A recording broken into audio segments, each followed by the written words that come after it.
Hi there, how are you? Good morning, happy Valentine's Day. Welcome back to my channel. This is Lois, and if this is your first time here, welcome, and please subscribe if you haven't subscribed yet. For my usual followers, thank you so much for always following and sharing my video. One request, if you really love this video, please share it with someone. Okay, all right, today I want us to talk about Canada and how many immigrants Canada needs per year. And I'm sure you've seen some posters on the social media that say Canada wants 350,000 immigrants from Kenya, or Canada wants 350,000 immigrants from Nigeria. So I want to tell you what is fact and what is fiction. Okay, so keep it here. Canada, just a little history. Canada is a country of immigrants. That is given. People here, people are always coming here, and most of the people who are here, apart from the First Nations, they came from somewhere. So that migration keeps happening every year.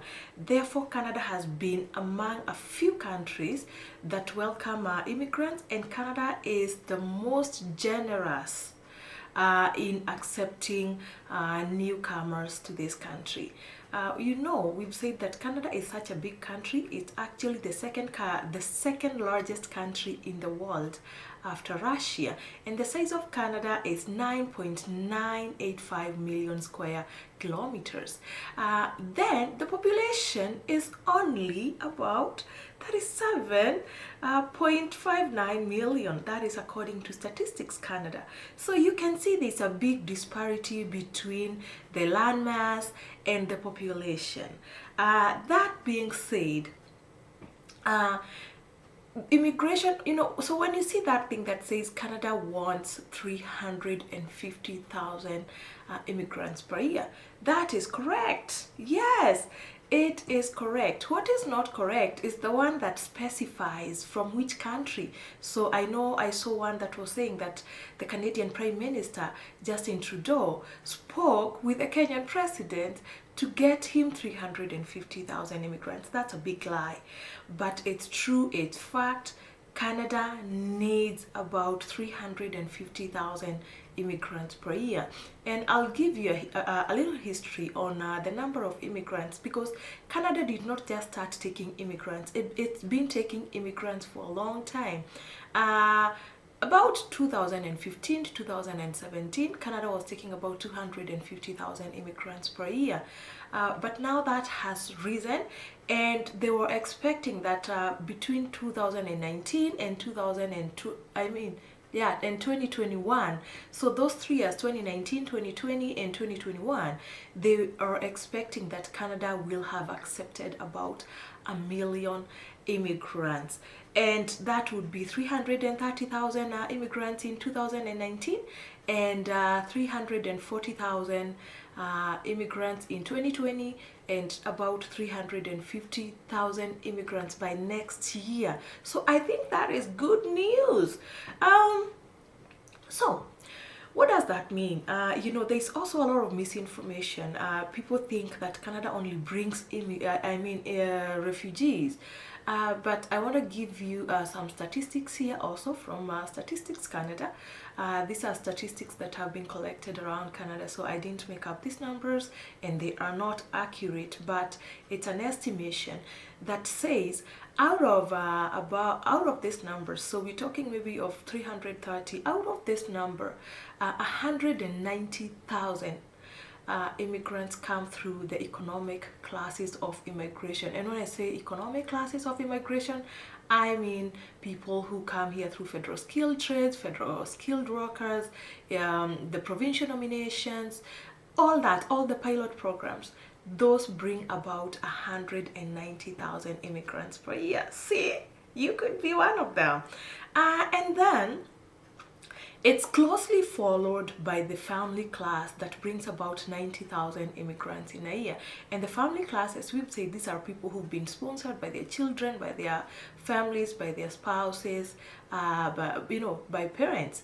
Then it's followed by the refugees, and Canada only brings about 50,000 refugees per year, and that is refugees in all classes, whether you came here and claimed asylum, or you were brought by the government, or you're sponsored by other refugee families, or you're sponsored by organizations that do sponsor refugees.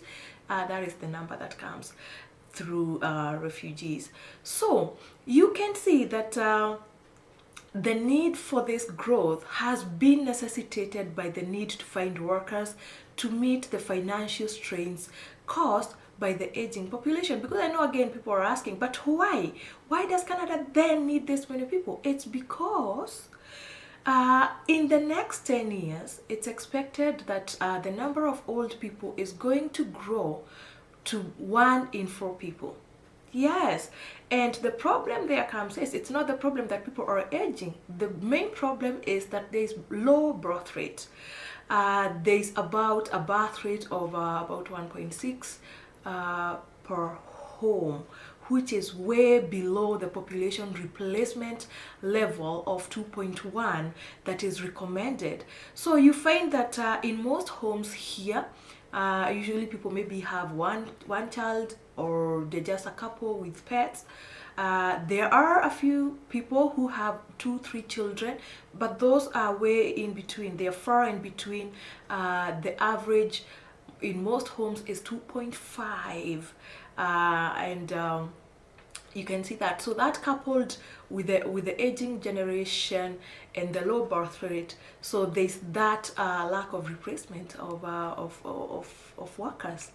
So so I know, I used to live in a neighborhood, in an old neighborhood, and believe you me, some schools have started closing there simply because it's old people who live there.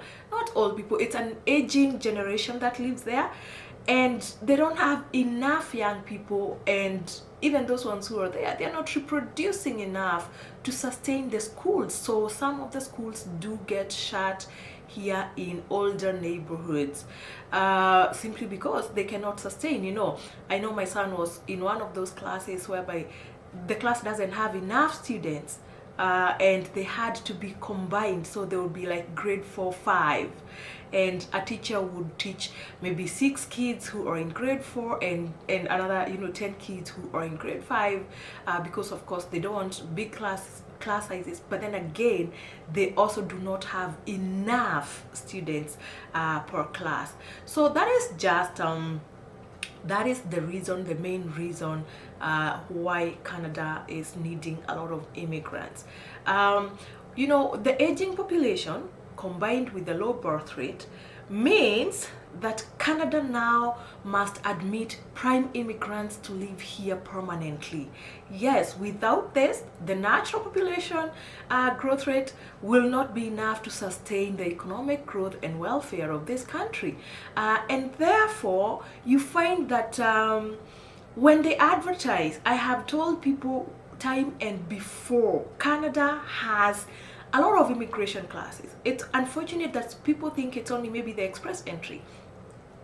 And that also leads to a lot of people who get in touch with me and they ask me, how much does it cost to come to Canada? I have said time and again, it costs different for every program because there's so many programs. And please know that all these programs are merit-based. So you must always know, at all times, know what you are eligible for. And you will find that the people that Canada is looking for a certain class of immigrants. Ask yourself, are you the one? I'm not saying that if you're not in this class, you're not welcome in Canada, but this, as we saw, this is the biggest number of immigrants they are looking for to come through the economic classes. So they look for people who are well educated, who speak either English or French, who are healthy and younger. And when I say younger, I mean between 20 and 44 years. And these people, the reason they want this age group is they want people to come here and from the labor force to work and pay taxes, to buy homes and have children. So you can see that is one of the reasons they want to encourage people to give birth, to populate this place. At the same time, they want these people who are more energetic, who are young and eager to work, because we need taxes paid here to sustain the economy, to maintain the infrastructure. Otherwise, then this economy is going to be unsustainable. So you find that they also need, so with the aging population, remember I said the aging population, with that aging population, if people are going to be aging that way for the next 10 years, people are needed to contribute to their pension. So that aging population is not going to be able to contribute to the pension system. So it needs a lot of people who have more years of work, who can put 10, 20, 30 years into work and therefore contribute to the pension of the future old people. So it's going to be a constant need until maybe there's enough birth rate here that is replacing the aging population. Canada will continue to need immigrants. So now my main question is, where do you fit in? And I think that is the question you should be asking yourself. Where do you fit in? This is a time to put on your boots and evaluate yourself. I tell people always, before you apply for anything in Canada, whether it's that visitor visa, whether it's the study, before you apply and maybe get denied, always ask yourself, am I eligible? Because there's eligibility for every class, and that's where I come in. And I tell people, if you want me to perform your eligibility review, please, you will need to book a consultation, and I will go through your resume, I'll go through your history, I'll go through your needs and all that. You know, there's so many factors that determine your eligibility for various classes. There's no one size fit all. So you should be asking yourself, do I fit? Am I this needed immigrant? Because again, I said, Canada doesn't need immigrants from one country. No, it needs immigrants from all over the world. It's who is best suited. Ask yourself, am I a good fit for Canada? Is Canada a good fit for me? And I've been making videos that tell you a lot of good things about Canada, so that you can see, is this the kind of a place I want to live? And now, when you go through the evaluation, you go through the eligibility, you are certifying that you are the person that Canada needs to fulfill its economic development. If you do not qualify at that point, we always make recommendations. We'll tell you, you know what, this is what you can do. As much as you're not eligible today, you could be eligible tomorrow. Okay? Yes, we advise you and help you along the process, but the most important thing you need to think about is eligibility. Always check whether you can fit in any of those classes. I have said Canada has over 50 immigration streams, so apply for the federal classes. If you are well educated, apply for the federal classes. If you have money, please, I tell you, if you have good money, come and invest in this place. Come be a business owner. There's immigration streams for business owners. Come here, buy a firm, buy a business, invest, become an employer, do so many things. If you have money, talk to me about that. If you're young, and especially people who just left high school and they are planning on living in this country, and hopefully even in future maybe sponsoring their parents and their relatives, please come here to study. The education here is world class. Come study here.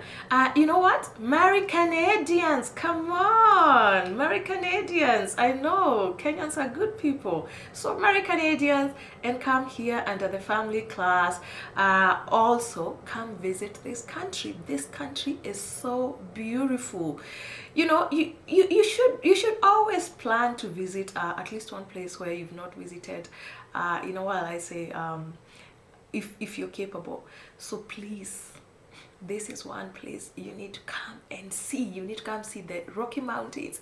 You need to come see the Northern Lights and Niagara Falls, among others. Okay, anyway, that is all about the immigrants that Canada needs. If you have any question, if you want us to look through your profile to see how eligible you are, even Canada needs workers. Did I say that? I think I forgot about that. Canada needs workers, so look through the immigration programs. I've been posting a lot of things about the pilot programs, which are actually currently hiring people from abroad. make sure you're doing it right, because you could be applying and you're not getting any success. Nothing is guaranteed, but those immigration programs are providing a platform for people to be hired from outside Canada. Okay, all right, thank you so much. Thank you for joining me. I hope you are enjoying your Valentine's Day. Have a good day. If you haven't subscribed, please subscribe. Thank you. Bye now.